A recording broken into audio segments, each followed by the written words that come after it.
KCP cement మీ కలలను దృఢంగా నిర్మించండి. Breaking news అంటోంది. అదేంటి అంటే వైఎస్ఆర్టీపీ అధ్యక్షురాలు షర్మిలను అరెస్ట్ చేశారు పోలీసులు. వైఎస్ఆర్టీపీ ఆఫీస్ ముందు ఆ పార్టీ చీఫ్ ని పోలీసులు అయితే అరెస్ట్ చేశారు. అక్కడ నుంచి జూబ్లీ హిల్స్ పోలీస్ స్టేషన్ కి తరలించారు. ఆఫీస్ నుంచి బయటకు వెళ్లాలనుకున్న షర్మిలను అడ్డుకునేందుకు పోలీసులు ప్రయత్నించగా వారిని ఆమె నెట్టేశారు. దీంతో లోటస్ పాండ్ వద్ద కొద్దిసేపు ఉద్రిక్త పరిస్థితి ఏర్పడింది. రోడ్డుపై బైఠాయించిన షర్మిలను పోలీసులు అరెస్ట్ చేసి ప్రస్తుతమైతే జూబ్లీ హిల్స్ పోలీస్ స్టేషన్ కి తరలించారు. తనను ఎందుకు అరెస్ట్ చేశారంటూ చెప్పాలంటూ ఆమె డిమాండ్ చేస్తున్న పరిస్థితి కూడా మనం చూస్తూ ఉన్నాం. పర్సనల్ పనులకు తనని బయటకు వెళ్లనీయకుండా పోలీసులు ఆపుతున్నారంటూ ఆమె ఆరోపిస్తున్నారు.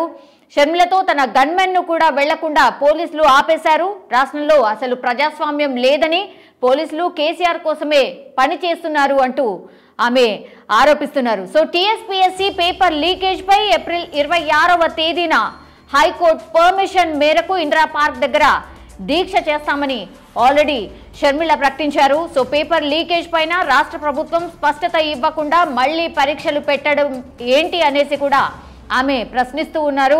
నిజమైన పేపర్ లీకేజ్ కారకులను ఎందుకు అరెస్ట్ చేయడం లేదని కూడా ఆమె మండిపడుతూ ఉన్నారు. సీఎం కేసీఆర్ కు దమ్ముంటే పేపర్ లీకేజ్ పై సిబిఐతో విచారణ చేయించాలని షర్మిల డిమాండ్ చేస్తున్న సిచ్యువేషన్ మనకు కనిపిస్తోంది. సో ఎప్పుడైతే ఆమె తన ఇంటి నుంచి బయటకు వెళ్లే ప్రయత్నం చేశారో అప్పుడే పోలీసులు ఆమెను బయటకు వెళ్లనీయకుండా ఆపే ప్రయత్నం చేయడంతో ఆమె నిరసన వ్యక్తం చేస్తూ రోడ్డుపైనే బైఠాయించారు. సో ఎంతకు వినకపోవడంతో పోలీసులు ఆమెను అదుపులోకి తీసుకుని ప్రస్తుతమైతే జూబ్లీ హిల్స్ పోలీస్ స్టేషన్ కి తరలించారు.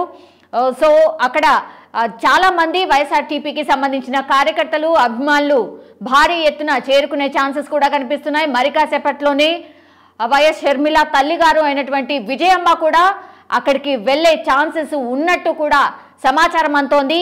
ఇప్పటికైతే ఇదే బ్రేకింగ్ న్యూస్.